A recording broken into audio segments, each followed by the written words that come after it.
Bismillahirrahmanirrahim. Assalamualaikum warahmatullahi taala wabarakatuh. Sebelumnya perkenalkan, saya atas nama Aksan dengan NIM D0322012. Saya dari Fakultas Teknik Program Studi Perencanaan Wilayah dan Kota.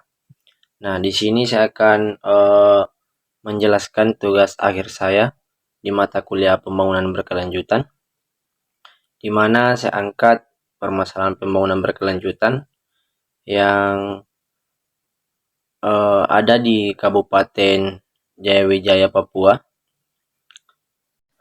Adapun studi kasus yang saya angkat yaitu permasalahan pembangunan berkelanjutan terkait masalah akses pendidikan yang rendah, di mana saya memilih salah satu kabupaten di Papua, yakni Kabupaten Jayawijaya, di mana akses pendidikannya kurang layak untuk masih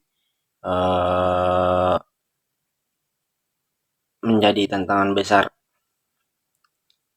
Nah, saya jelaskan sedikit di mana pembangunan berkelanjutan di Kabupaten Jayawijaya ini menghadapi berbagai tantangan kompleks dan saling terkait. Salah satu permasalahan utamanya adalah akses pendidikan yang rendah. Menurut data Kementerian Pendidikan dan Kebudayaan, tingkat putus sekolah di daerah ini mencapai 30%. Hal ini disebabkan oleh kurangnya fasilitas pendidikan seperti sekolah, serta tantangan transportasi yang sulit dihadapi oleh anak-anak di daerah terpencil. Nah, banyak anak yang harus menempuh jarak jauh untuk mencapai ke sekolah, dan seringkali mereka tidak memakai sarana transportasi yang memadai. Selain itu, akses terhadap pelayanan kesehatan yang sangat terbatas.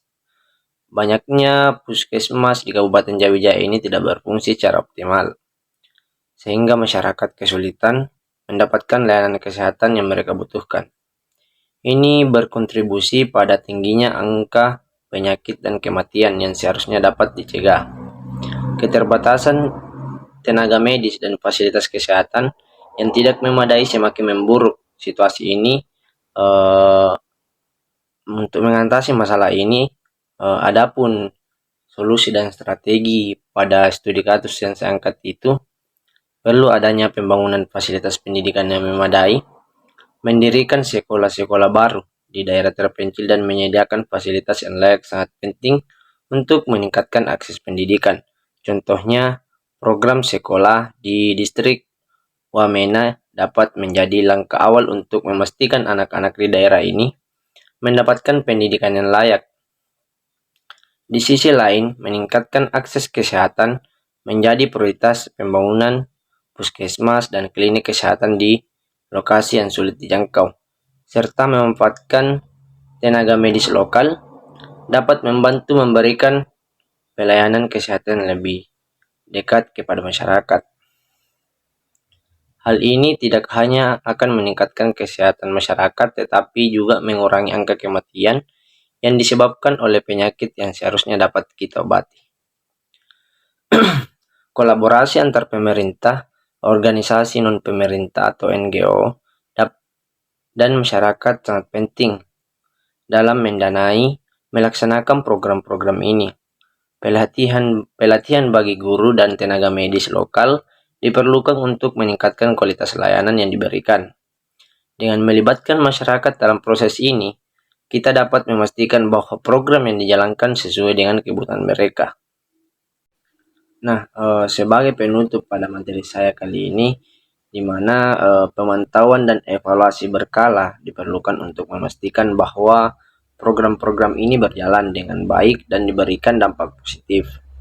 Dengan mengatasi masalah akses pendidikan dan kesehatan di Kabupaten Jayawijaya, kita tidak hanya meningkatkan kualitas hidup masyarakat, tetapi juga mendukung tujuan pembangunan berkelanjutan secara keseluruhan di Papua.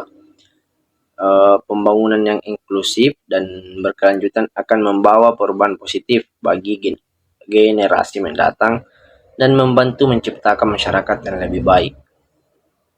Oke, mungkin itu saja materi singkat dari saya terkait masalah pembangunan berkelanjutan yang ada di Papua, khususnya di Kabupaten Jayawijaya.